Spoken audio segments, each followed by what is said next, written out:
the vibrant village of Tangala, surrounded by sun-kissed plains and rolling hills, lived a young girl named Massa. She was the epitome of grace and beauty, with her smooth, dark skin and radiant smile that could light up any room. Massa lived with her parents in the village, and they were respected for their wisdom and production of rice and vital contribution to the community through rice production. Every harvest season, they would generously allocate a third of their yield to support the villagers, while the remainder was sold at the local market to sustain their livelihood. The family was known for their calm demeanor and polite interactions, traits that Massa naturally embodied. Massa herself was a true reflection of her family's values: courteous, kind-hearted, and ever willing to lend a helping hand. Her gentle demeanor and warm smile made her a cherished member of the village. She shared a close bond with her best friend Cheka, who was her confidant and partner in all adventures. Together, they roamed the village, shared dreams, and supported one another through life's joys and challenges, embodying the spirit of friendship and community. Their families were not just neighbors, but also good friends, fostering a deep connection between the two households. Massa and Cheka grew up side by side in the village, their childhoods intertwined through countless shared experiences. During the moons of the sun, the entire village would gather in the village square to witness the moon's transformation into a perfect half. This sacred event was a time of great joy, music, and dancing. Massa and Cheka, as was their tradition, would lead the villagers in the Tanwalega song, a soulful hymn recounting the story of their god Yah, who had blessed and provided for them through many seasons. The song spoke of their protector and guidance, the one who watched over them with boundless care. As they sang and danced with reverence, the village would come alive with unity and gratitude. When the moon faded and gave way to the first rays of sunlight, illuminating their village in a golden glow, it was seen as a sign that the Yea was pleased with them. This divine approval filled their hearts with peace and renewed their faith, marking the celebration as a cherished moment in the rhythm of their lives. The next day, the villagers awoke with joy and anticipation. The harvest season had finally arrived. Massa, her family, and the other villagers made their way to the farm, eager to begin gathering the rice. As the work began, the rhythmic sound of cutting filled the air, but Massa soon noticed Cheka was nowhere to be seen. Concerned, she wandered through the farm in search of him. On the far left side, near one of the rice sheds, Massa spotted Cheka deep in conversation with another boy. They were laughing, clearly engrossed in their discussion. Curious, Massa approached them and greeted them warmly. Cheka introduced the other young man as Zanga, and in that moment, something sparked between Massa and Zanga, a connection that was undeniable and immediate. Zanga was tall, standing at 6 feet, with a strikingly handsome appearance and a strong, well-built frame. He was a farmer, but his story carried weight. His family was poor, relying on him to provide for their needs. To support them, Zanga journeyed tirelessly from one village to another, searching for work wherever opportunities arose. Through each challenge and hardship, his unwavering dedication and resilience molded him into a man of quiet yet profound strength. His resolve and determination were evident in every step he took, carrying the weight of responsibility with grace and humility. Zanga lived in the nearby town of Bonadi, a place renowned for its bustling trade. Bonadi was famous for its lively market days, which lasted 3 days and nights, drawing people from far and wide. Protected by a sturdy wooden gate, the town was a hub of commerce and community, a place where goods, services, and stories intertwined.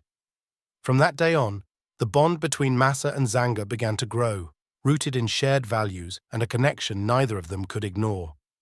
Zanga and Massa met every day on the dirt road that led to her parents' farm, a path that had become their secret sanctuary. It was where the world seemed to quiet itself, the wind whispering through the tall grasses and the birds singing melodies only they seemed to understand. Zanga would always be there first, leaning casually against the lone baobab tree that shaded a curve in the road, his carved walking stick resting by his side. For them, the dirt road was more than a path. It was a canvas for their shared dreams. Massa would bring a basket, filled not just with freshly picked mangoes and papayas, but also with the stories she had heard from the village elders. Zanga, in turn, would share tales of distant lands he dreamed of visiting, places he had seen only in the books the old schoolmaster loaned him. They laughed about the goats that wandered too close and whispered about their plans for the future. But this day felt different. Massa's normally vibrant laughter seemed softer and her footsteps slower. When she reached Zanga, she began, her voice trembling like the fragile wings of a butterfly. My father is not too well, and the task of taking over the family business is worrying me. I cannot live without my father. Zanga felt bad about the situation, yet he encouraged her. We can find a way, Zanga said quickly, though his voice wavered. The sanctuary they had built with their words and dreams seemed to strengthen as he assured her he will be by her side. We can find a way, Zanga said quickly, though his voice wavered. I will teach you how to handle things when your father is gone. There's a big world beyond this road, and we can sell to more products towns. Tears welled up in her eyes as she shook her head. It's not that simple. She hugged Zanga and cried. The cotton tree swayed gently, its branches framing the couple as though holding them in a quiet embrace. For the first time, the dirt road felt unbearably long, stretching infinitely with no destination in sight. That evening, they sat under the baobab until the stars emerged, their silence filled with unspoken words. And as the village drums signaled the end of the day, Zanga and Massa made a silent vow. Though their paths might diverge, this dirt road would always hold the echoes of their dreams. Their love for each other was so profound that it seemed their hearts beat in perfect harmony, a rhythm only they could understand. Unbeknownst to Massa, Zanga's sister Zanga was notorious in the village for her gossiping ways. Her reputation for meddling in others' affairs was well known, and while many avoided her, she had a circle of friends who admired her knack for stirring up drama. Zanga thrived on this attention, unbothered by the whispers and wary glances of those around her. Zanga was aware of his sister's disposition, was hesitant to introduce Massa to her. He worried that Zanga's tendency to gossip might create unnecessary troubles for their blossoming relationship. To protect their love, Zanga continued his visits to the nearby village to meet Massa, keeping their bond away from Zanga's prying eyes and the unpredictable ripple effects of her words. Whispers about Massa's relationship with her boyfriend began to circulate through the village, eventually reaching her parents. One evening, as the family gathered around the dinner table in their cozy hut, Massa's father, Saki, looked at her with a serious expression. Massa, he began, his tone calm but firm. Who is this Zanga I've been hearing about? Massa felt her cheeks warm as she lowered her gaze, a soft smile playing on her lips. With a gentle voice, she admitted the truth, speaking of her love for Zanga. Saki, ever the traditional and protective father, nodded thoughtfully before making his decision. Bring him to me tomorrow, he instructed. I need to meet this young man. The following morning, Massa set out to find Cheka, her trusted friend, to accompany her on the journey to locate Zanga. Together, they began the trek towards Zanga's village. Along the way, they noticed something strange. Passers-by walked hurriedly, heads bowed in silence. Some were even crying.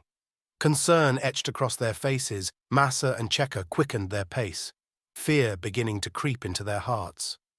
When they finally arrived near Zanga's village, a horrifying sight met their eyes.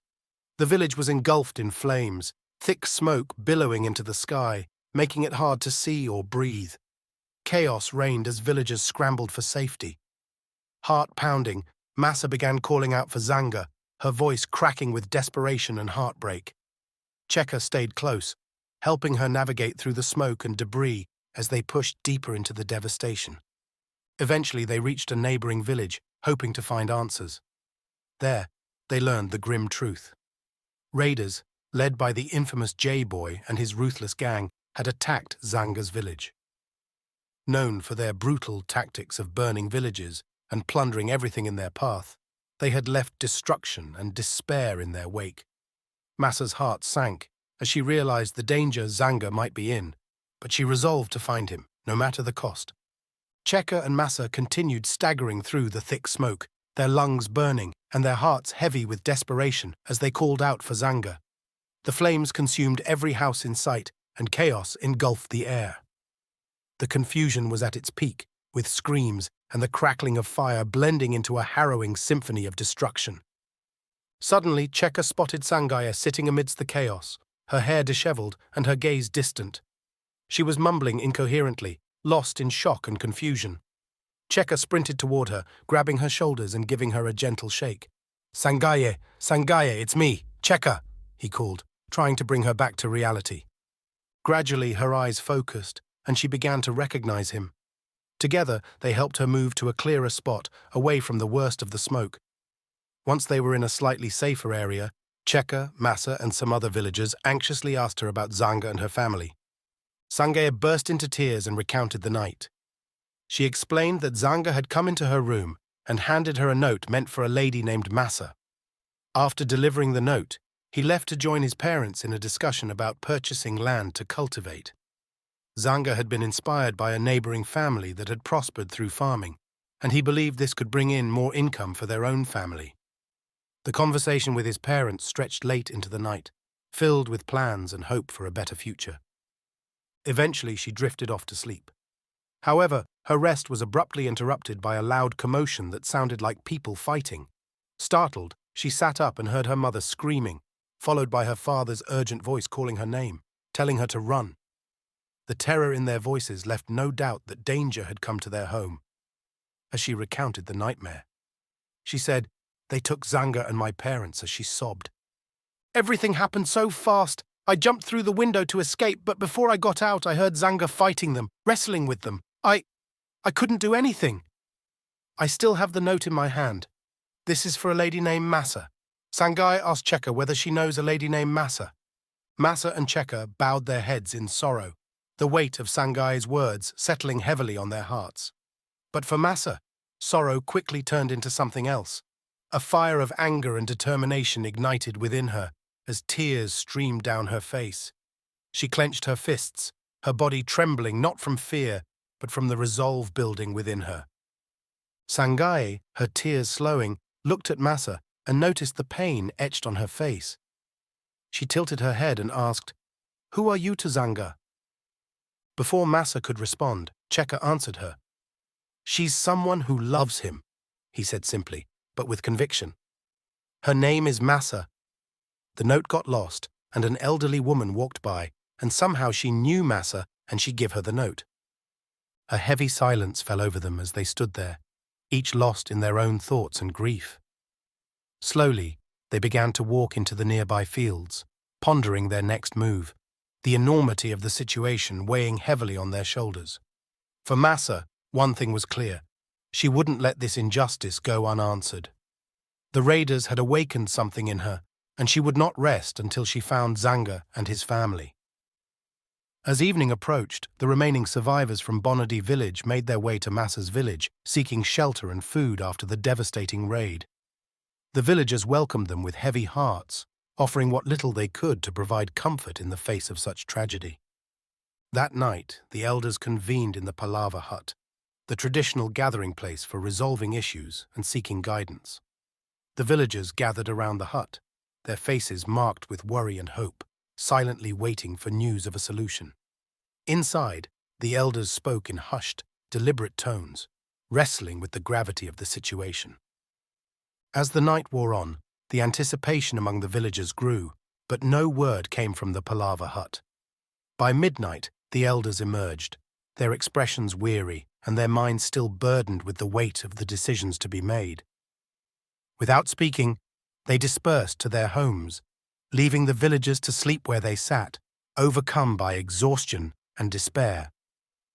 When morning broke, the elders returned to the palaver hut, determined to continue their discussions.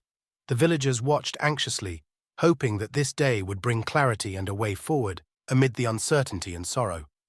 Massa finally opened the note and it read, "Ich lieben dich," which meant "I love you." Her heart longed for Zanga, yet she feared the unknown. Massa placed the note on the table.